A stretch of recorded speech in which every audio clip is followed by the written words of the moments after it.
O grave and good Paulina, the great comfort that I have had of thee. What, sovereign sir, I did not well. I meant well. All my services you have paid home, but that you have vouchsafed with your crowned brother and these your contracted heirs of your kingdoms my poor house to visit. It is a surplus of your grace, which never my life may last to answer. O Paulina, we honor you with trouble, but we came to see the statue of our queen. Your gallery have we passed through, not without much content in many singularities, but we saw not that which my daughter came to look upon, the statue of her mother. She lived peerless, so her dead likeness, I do well believe, excels whatever yet you looked upon of hand of man hath done. Therefore I keep it lonely apart, but here it is, prepared to see the life, as lively mocked as ever still sleep mocked death. Behold and say 'tis well. I like your silence, if the more shows off your wonder, but yet speak first to my leash. Comes it not something near? Her natural posture chide me, dear stone, that I may say indeed thou art Hermione, or rather thou art she, is thy not chiding?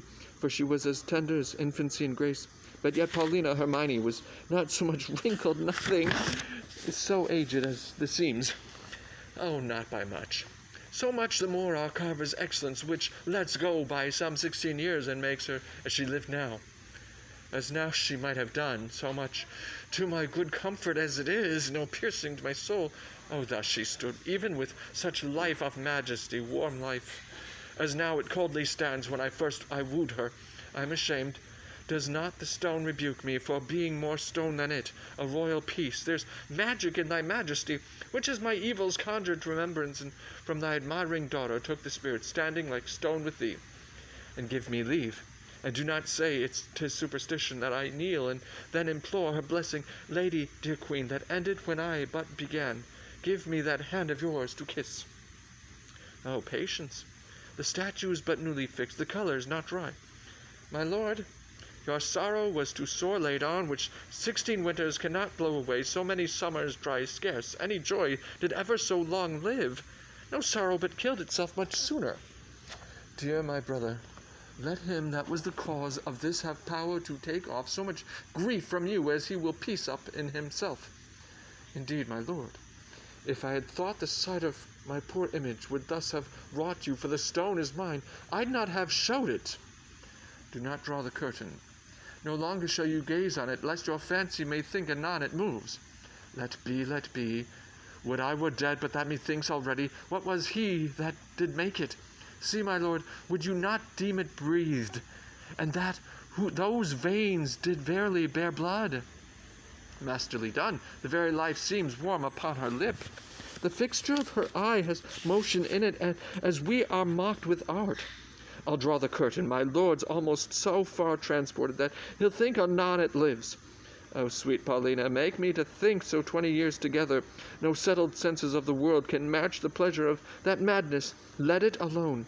I'm sorry, sir, I have thus far stirred you, but I could not afflict you farther. Do, Paulina, for this affliction has a taste as sweet as any cordial comfort. Still, methinks there's an air comes from her. What fine chisel could ever yet cut breath? Let no man mock me, for I will kiss her. Good, my lord, forbear. The ruddiness upon her lip is wet. You'll mar it if you kiss it. Stain your own with oily painting.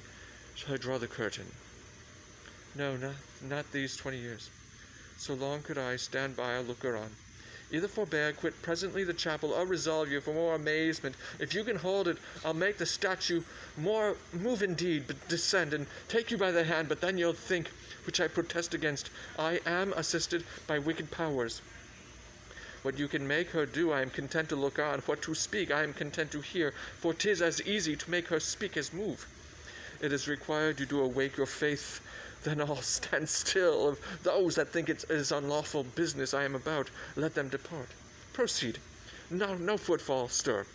Music, awake her, strike. 'Tis time, descend. Be stone no more, approach. Strike all that look upon the marvel come. Affix your grave up, stir, nay, come away. Bequeath to death your numbness, for from him dear life redeems you. You perceive she stirs, her mighty descends. Start not! Her action shall be holy, as you hear my spell is lawful. Do not shun her until you see her die again, for then you kill her double. Nay, present your hand. When she was young, you wooed her. Now in age is she become the true suitor. Oh, she's warm. If this be magic, let it be an art lawful as eating. She embraces him. She hangs about his neck. If she pertain to life, let her speak too. Aye, and make it manifest where she has lived, or how stolen from the dead. That she is living, were it but told you, should be hooted at like an old tale, but it appears she lives, though yet she speak not. Mark a little while. Please you to interpose, fair madam. Kneel and pray your mother's blessing. Turn, good lady. Our Perdita is found. You gods, look down, and from your sacred vials pour your graces upon my daughter's head. Tell me, mine own, where hast thou been preserved, where lived to have found thy father's court? For thou shalt hear that I, knowing by Paulina that the oracle gave hope thou wast in being, have preserved myself to see the issue. There's time enough for that, lest thy desire upon this push to trouble your joys with like relation. Go together, your precious winners all, your exultation partake to everyone. I, an old turtle, will wing me to some withered bough, and there my mate, that's never to be found again, lament till I'm lost. O peace, Paulina, thou shouldst a husband take by my consent, as I by thine a wife. This is a match, and made betweens by vows. Thou hast found mine. But how is it to be questioned? For I saw her, as I thought dead, and have in vain said many a prayer upon her grave. I'll not seek far for him. I partly know his mind to find thee an honourable husband. Come, Camillo, and take her by my hand, whose worth and honesty is richly noted and here justified by us, a pair of kings. Let's from this place. What? Look upon my brother, both your pardons, that ere I put between your holy looks my ill suspicion, this your son-in-law, and son unto the king, whom heaven's directing his troth plight to your daughter.